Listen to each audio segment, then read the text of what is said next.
Howdy, all you delicious people. I'm here today to review Stan Lee's Lucky Man, Episode 6. So, there is honestly a lot to unpack with this episode. There are some ties to previous things, like Tim Larson and the case of that. There is also some interesting things where really Harry is to use his luck to try and get at someone for Eve. Eve also is to have a story in this episode to mention that her mother had been killed. And so in this episode, we have Harry that is trying to solve that case and figure out what it all happened. But also, Harry is also kind of having a lot of hats to kind of jumble. Both Anne and Daisy are to be moving into a new home, and Anne is going to have to confirm to Daisy, it's like, well, you know that your father isn't going to move back in with us. And Daisy's like, yeah, I understand that. Plus, also, we start to see both Anne and Julian get a little cozy in this episode with one another. It seems like they are spending some time with one another, and Daisy is to realize that. Also, we have like some kind of backstory with Harry in this episode. Some previous people that he had worked with, and like he's just kind of understanding like where exactly like a case had happened from years before. Suri also is getting a real like more prominent role in this episode simply because Harry is not actually focusing on like the case that they're supposed to take care of. And so Suri, through a bulk of this episode, is to basically be a one-man cop, or a one-woman cop in this case. So, like, I felt so sad for Suri in this episode. I'm like, oh my god, Suri, no! Like, don't let this happen to Suri. She's freaking awesome. I like Suri. She's great. Plus, also, like, we have this kind of interesting case. Like, it kind of feels very much more interesting than some of the other stuff. If I haven't mentioned already, we are retying in both Lily Ann in this episode and Tim Larson. So if you saw the previous episodes, you'll understand what I'm talking about. There's a lot to just get in here. So really, I thought that this episode was really just fascinating. I really enjoyed it. Just because, like, it was one of those where I'm like, oh, okay, like, I think I can get into this episode a lot more than I could the stuff that happened previously, just because a lot of it was just not, like, when you look at any variety of a bunch of other cop episodes or whatever, like, it seemed like a lot of the stuff that was happening previously was just a lot of normal cop show stuff, where I feel like this episode has something much more unique in it that doesn't happen through a lot of these other cop shows. So, like, you could disagree or whatever, but, like, I thought that this episode was really, writing-wise, very intriguing. Like, I did really enjoy it. So, and plus also, it kind of dips into, like, the voodoo kind of realm of a kind of killing, which I actually did like. It kind of fit like all the checkpoints of me just going like, oh, this is gonna find something for me in here. Great, I like that. So with that said, I think I think I've kind of covered anything to kind of tee this episode up. If you've never seen this episode before, or you've never seen this show before, more than likely, I would definitely suggest or recommend to people to go into the pilot, because this is episode 6 now. Definitely check out this show. It's really enjoyable if you've already been on here and wanting to check out this. So, really, considering for how long that it's been since I've reviewed one of these, where is a way for you to see this more currently if you fell off somewhere?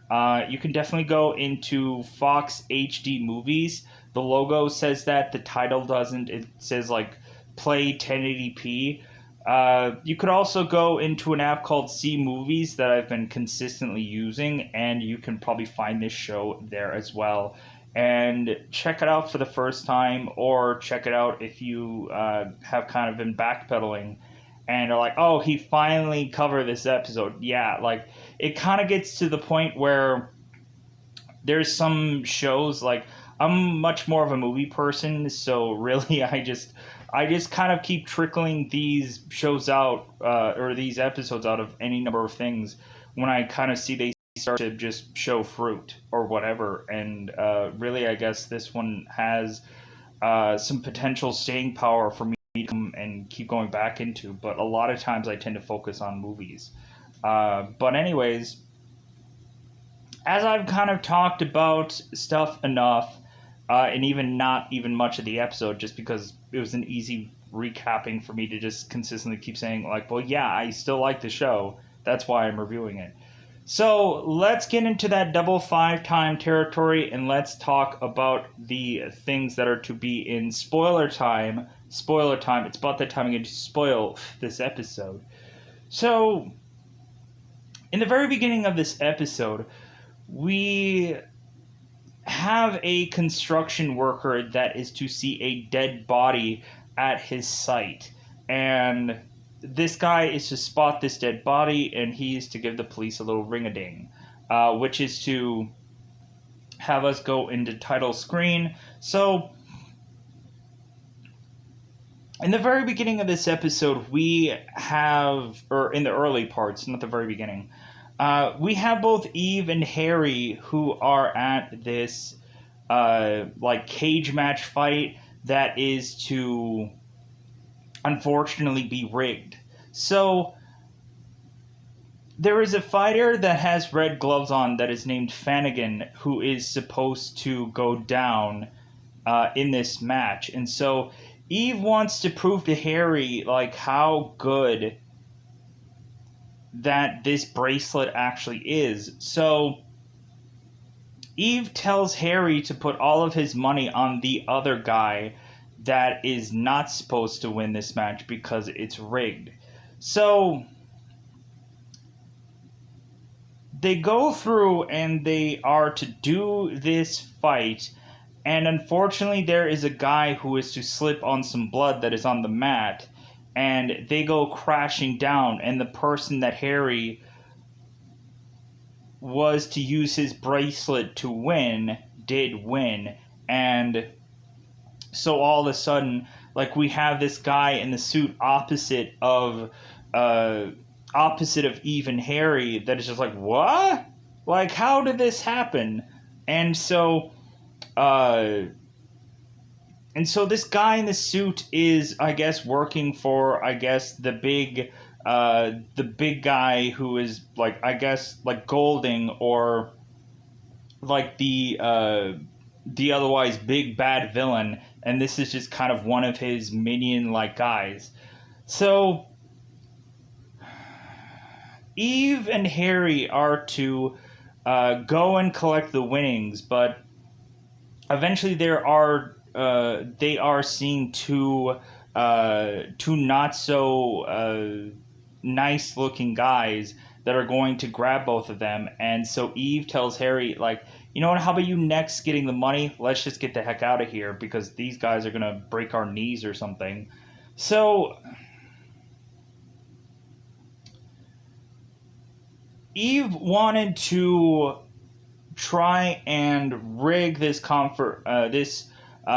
this fight to go the other way because Eve wants to actually get back at the person who had killed her mother, which is the guy that is the guy in the suit's boss, and to just kind of show them that they can't win all the time, even if there's a rigged competition, that it's not going to work the way that they want, and they're going to get out of a decent amount of money because of it. So, and eventually we'll find out a lot more about Eve and her mother.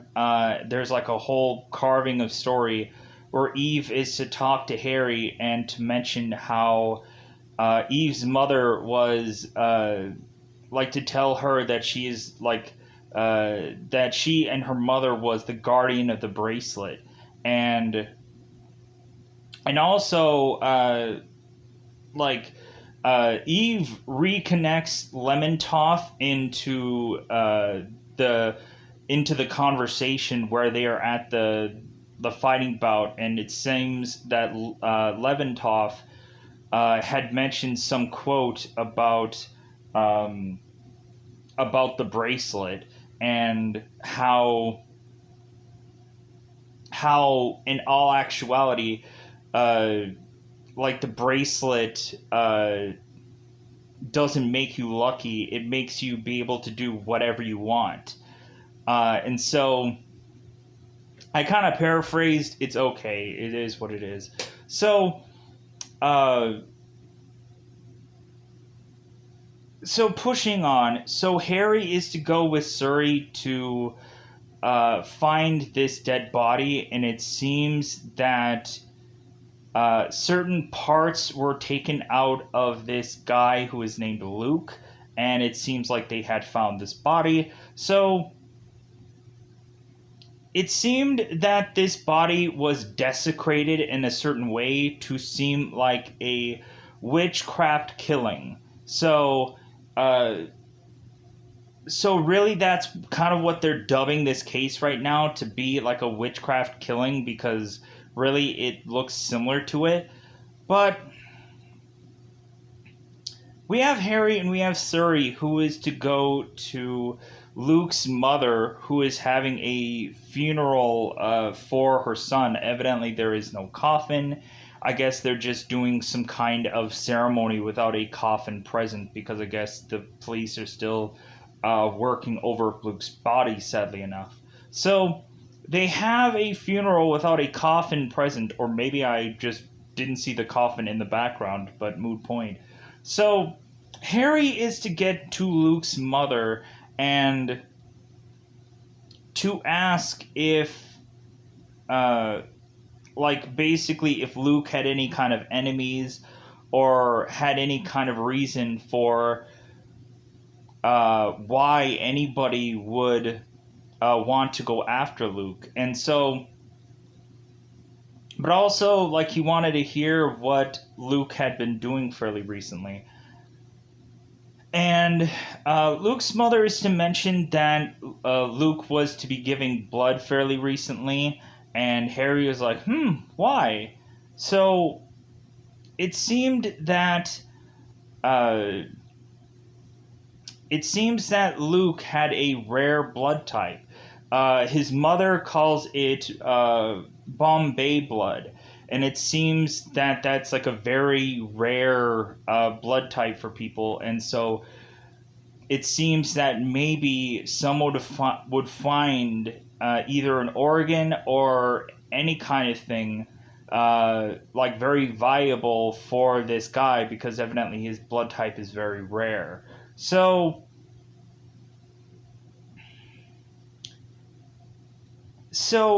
we have Harry ask, well, like, who was the doctor that was like seeing over Luke? And Luke's mother is to mention a Dr. Magai, or I'm probably ill pronouncing that, but I think it's Dr. Magai. So so the next thing for them to do is want to go and kind of figure out everything about this Magai. Suri goes off to research this doctor, and she is to go into this oh god, I don't know the organization, but it has the word like Africa Clinic or something like. I'm gonna ill pronounce it because there's at some point a name or two that I'm going to forget in here, and that is gonna have to be one of them. So Suri goes off to this spot that is to kind of figure out past patients of a certain kind of people. Plus, also, Luke's mother was to also just kind of be kind of upset about this whole business because it seems that Luke's death was a stereotypical death.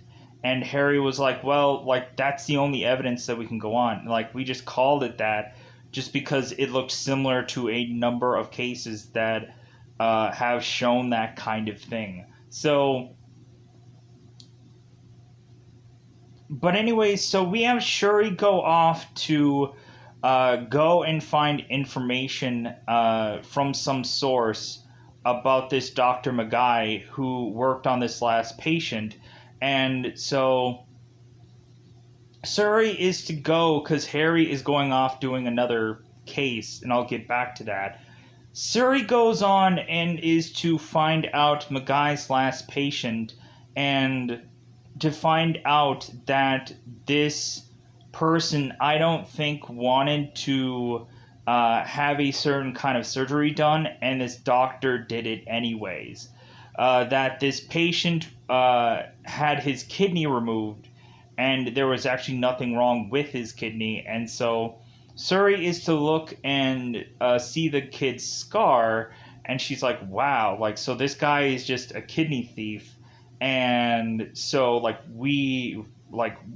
I need to go into a place where my guy or Magai is obviously present, make an appointment with this doctor and try to find him and then arrest him. So Suri is off doing that, so let's put a pin in things. So Harry is to go off to speak to one of his previous co-workers, James Stepton.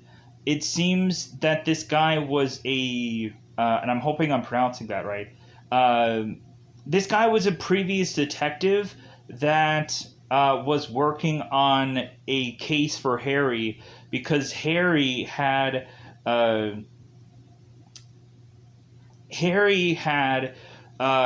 gone off leave because of his wife was pregnant during the time. So Harry goes to James and is seeing that he is doing some bidding on a horse race, and so Harry mentions to James that he needs to bet on a specific horse called Forget Your Past. So Harry goes off to make his bid, and I guess also so does James. So Harry keeps James there until the race is over. So Harry is trying to get as much information as he can from James as he possibly can. So Harry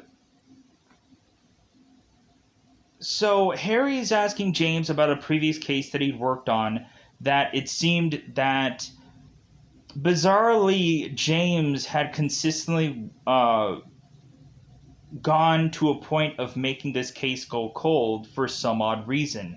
So Harry asks James about a case with Maria Alexandri and asks why this case had seemingly, like, Harry had a number of leads, and every single one of those was wiped away and was put into a cold case somewhere and never solved.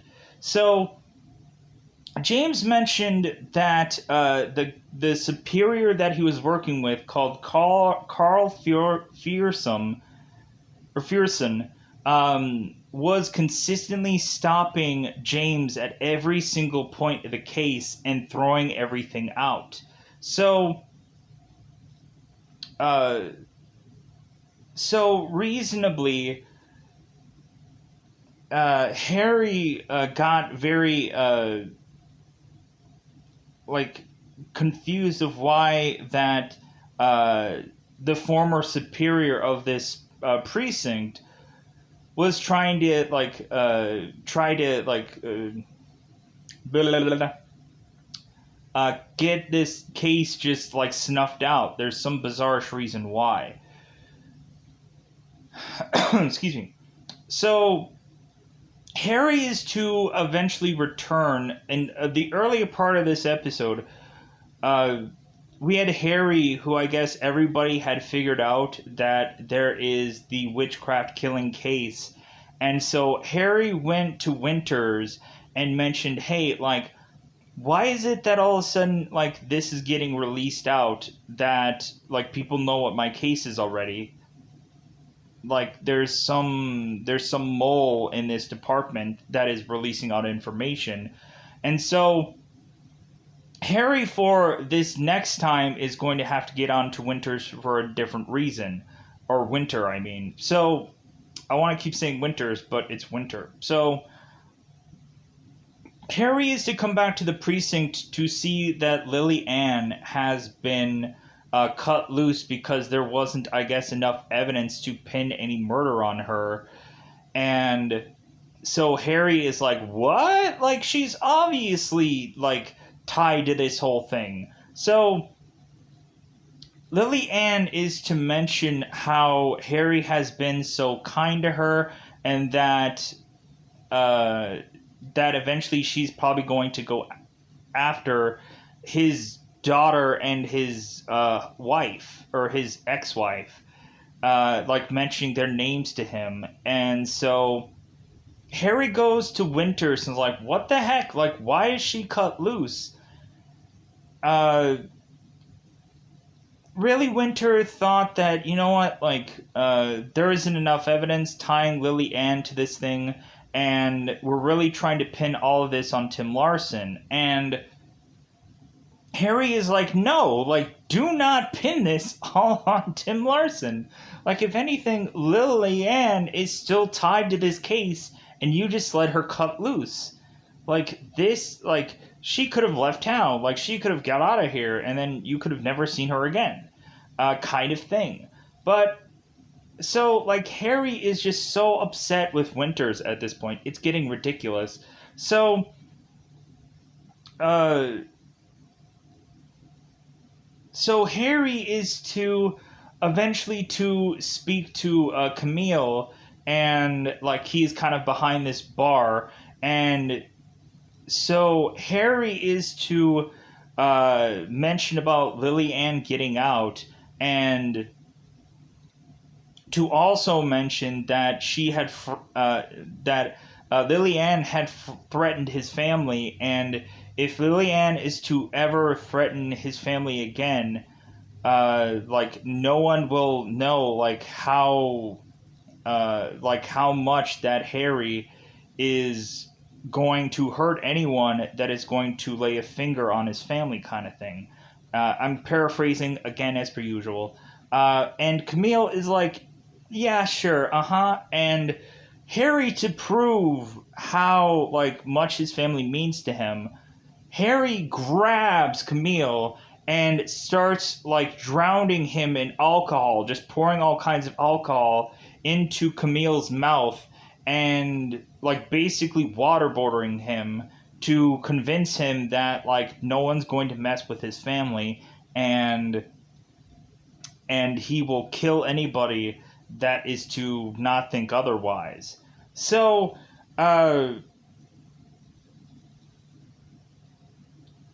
so we also have Anne that is going on to Julian's diner, the place where they've taken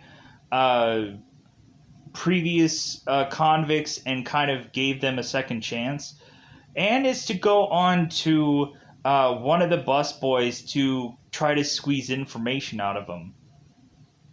And so Anne is to eventually talk to this kid, and eventually he is to spill out a name called Golding. And Anne is like, oh, what? Like, who the heck is that? Like, that doesn't sound familiar to me. And I think in the next episode, Anne will confront Harry about it, asking him if the name sounds familiar. But let's get back on to the Suri case. So with how busy Harry has been lately, really the focus of Harry is just all over the gosh darn place. So,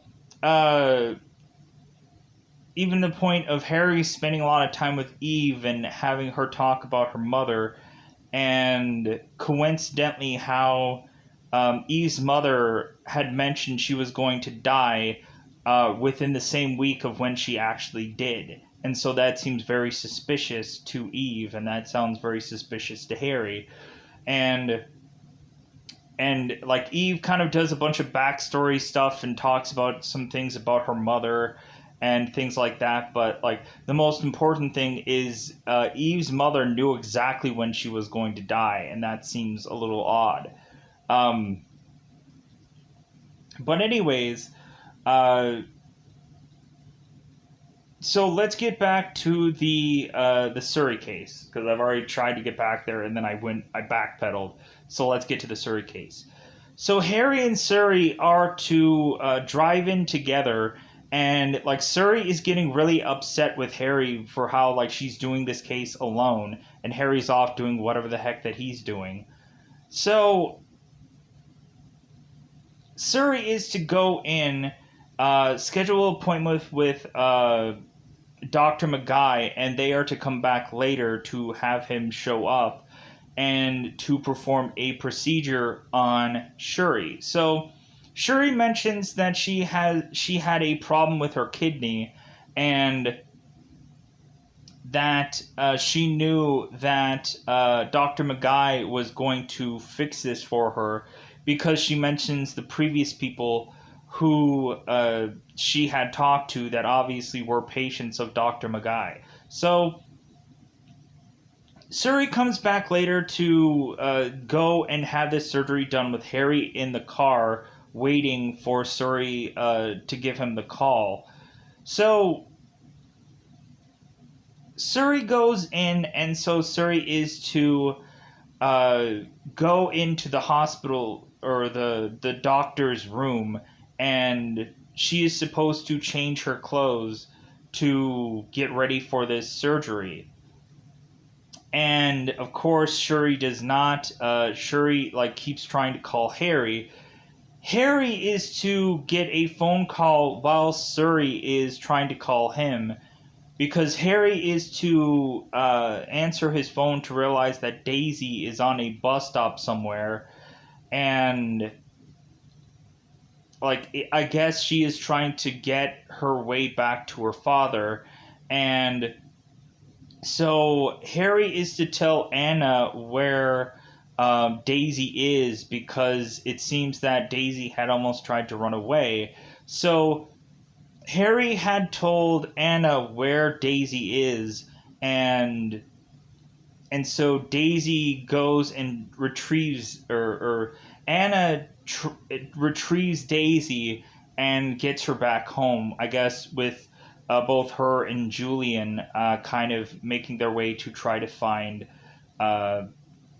Anna's daughter. So Harry eventually is to see that Suri had called him, luckily enough, because he looked.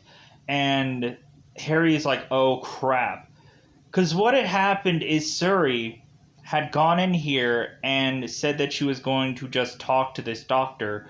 But this doctor's like, well, no, like, I want to do this procedure. Like, I'm here, let's do this now. So Suri tries to run off, and the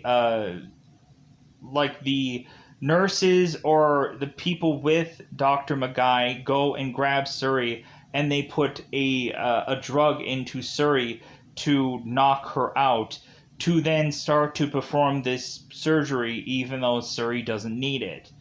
So Harry is to go and see that there is some courier delivering some package, because Harry cannot get into this door. So it seems that luckily at the right time, Harry has his courier get to as close to the camera as possible, so that way they can let him in, so that way Harry can run in there and go and find Suri and stop them from slicing into her. So Harry starts beating the crap out of all of these doctors and all these people that are trying to put this surgery together, and so Harry is to cuff Dr. Maguire and put him in his car, and they are to whisk Dr. Suri away, and Harry is to just kind of watch on as they do so. Eventually, he is to go to the hospital and kind of try to use his bracelet to help Suri, because he's been a horrible partner. So he hopes that if he can like latch onto her with his bracelet, that Suri will be okay. So while Suri is going to the hospital, Harry takes Maguire and is to basically drive wildly all over the streets to try and get Maguire to release some kind of information, to spill the beans, and try to get this guy to confess, to try to give Harry some answers. And so Maguire is to spill information about, I think, this guy who is named Golding. And so I think that's kind of the connection here that we're starting to see. That it seems like everything is to be tied to this one man. So after Harry is to lock this guy up, and after Harry does that, he is to go on to spend some time with Suri, and Suri is to ask Harry, like, well, like, did we get him? And Harry's like, yes. And Suri's like, good. And then she goes back to sleeping. I think anything else that I probably, like, I hope that I probably covered a bulk of what happens in this episode. There's a lot to unpack. Oh, no. Wait,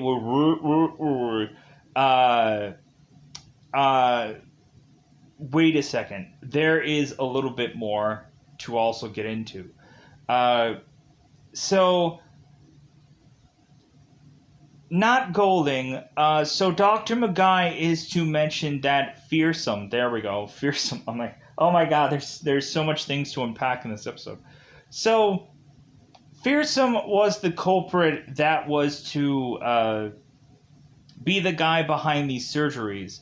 Because we have Harry, who, after hearing what James Stepton was talking about Fearsome, Harry started to research Fearsome and realized that it seemed that Fearsome had a very rare blood type. And so eventually Harry is to start accuse Fearsome of wanting to put together or rig together a surgery that would be able to work in his favor. Like, basically come and find donors for certain cases so he could get certain kind of organs or certain kind of like things, especially like kidneys or whichever. So Harry is to eventually go and accuse Fearsome of doing this whole procedure, and how bizarrely he had let cases gone cold. Fearsome is trying to tell Harry, well, you know what, like, as soon as I get out of here, I'm going to try to get you off the force. And so this argument and this argument is to continue to escalate, because Harry knows full well that that Fearsome had done this, and that eventually they will catch him on it. But Winter comes in and like squashes it all and basically apologizes to Fearsome and lets him go. And Harry is just like, I was working on this case. Like, God, I was working on this case, but... and really, like, Harry was trying to get a confession out of Fearsome, and like Winter just squashes it. And like there's something about Winter that just seems unsettling to me, like as if like Winter is probably the new Fearsome, where I'm assuming or assessing that Winter probably has some kind of dirt on him, and eventually that might get revealed at some point. Because like I just don't know why that Winters is like letting all of this stuff just go to the wayside like it is, and plus why Winters has such a problem with Harry, besides him uh, like being a gambler or whatever. Because eventually Winters tells Harry, you know what, like maybe you should stop being a police officer. Like maybe you should go back home and focus more on your family. Like focus on your wife and definitely focus on your kid. Like maybe you should be focusing on that more than being a policeman. Like trying to talk Harry into retirement or just to do something else that seems less to be occupying his time. So yeah, because eventually also, uh, like Harry kept throughout this episode kind of stalking over at Fearsome and Fearson, and so Fearson goes and does this whole like conference kind of thing where he has to go up and make a speech about what they're doing, and how eventually he's going and blowing up buildings because of how there are so many old buildings that eventually will get demolished. So this guy has loads of money. So Fearsome is to try, or Harry is to tie Fearsome to having some of these crazy surgeries coincidentally being in a building that is getting blown up by Fearsome. And I think that's where they eventually pin this on him, or try to, within this episode. So yeah, like I think that I've covered a bulk of this episode. There's so much to talk about and really a rush of time for me to get through all of it. So there might be something that slips through the cracks, and there might be something that I had forgotten or whatever. Maybe this review isn't complete. But when looking at it, there's a lot of crap to talk about in this episode. There are a lot of episodes where there's a lot more like there's a lot less things going on. There are kind of slower episodes, but this wasn't one of them. It just kind of felt like it kept piling on, and there was so much to digest in this episode. So hopefully in the next episode it might be a little bit slower, or it might just be like not a billion other things all going on at once. So with that said, I think I am going to get out of here. Bye everybody. Bye everybody.